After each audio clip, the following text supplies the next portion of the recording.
A woman has revealed the deadly lengths her sister went to in order to lose weight and gain confidence, which ended up costing her life. Amy Hunt, 37, from Northampton, appeared on This Morning Show today to talk about her beloved sister Sophie, 34, who died last year.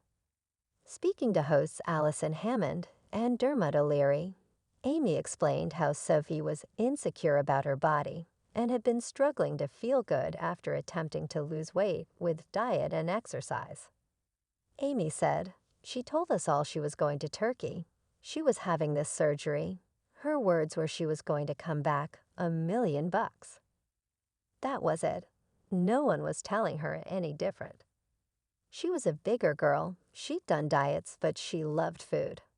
When you love food, it's hard. My mom really didn't want her to go. She was very worried.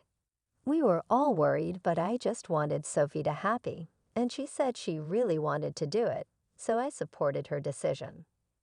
Sophie and her friend Danielle, who was also going to have surgery, did lots of research into clinics before settling on GNR Aesthetics Clinic. After paying £3,963 for a tummy tuck and liposuction, the mum of two headed out to Istanbul, Turkey, in March 2022. Recalling the moment she received a call from Danielle, Amy says that up until that point, everything had been fine. She and Sophie had been messaging, and she had seemed okay, and although Amy hadn't heard from her in a bit, she assumed she was asleep after the surgery. Amy told Allison and Dermot, "I had a phone call from her friend, and she just said, 'They've told me to call you.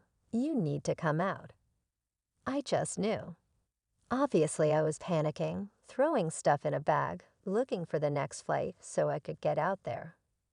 Following the initial chat with Danielle, Amy says she asked for someone from the hospital to telephone her, and about 20 minutes later, someone from the clinic rang.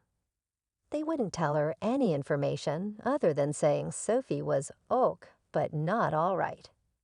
Amy assumed that meant there was still hope her sister would be fine, and that was what she clung onto.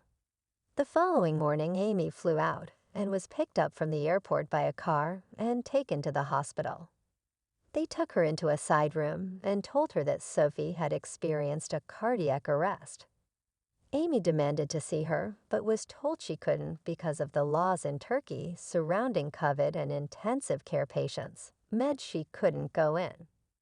At this point, she says she still had hope because she assumed being in intensive care meant Sophie was still alive. The doctor then explained that they'd given her 90 minutes of CPR, to which Amy asked if that meant Sophie was brain dead. Told that outcome was a possibility, Amy was then advised she should prepare for the worst and that all they could do now was pray. Amy says she held on to this, but when she went back to the hospital 30 minutes later after dropping her bag off, she was immediately told her sister Sophie had died. She revealed, "I said I wanted to see her because I needed to. So I saw her, which was just horrific, and I had a feeling at the time. I can remember vaguely thinking that she didn't look like someone who had just died."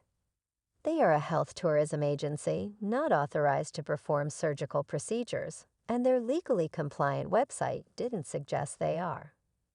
Patients signed agency agreements with them and surgical consent form with the hospital GNR contracts to perform surgery. They're not legally authorized to interfere between hospital and patient, and only communicate about hotels and transfers, referring patients to doctors for treatments. Complaints Sophie had with the hospital where she had the surgery and had a contract with the hospital. We've tried to contact the hospital for a response, but not received a reply.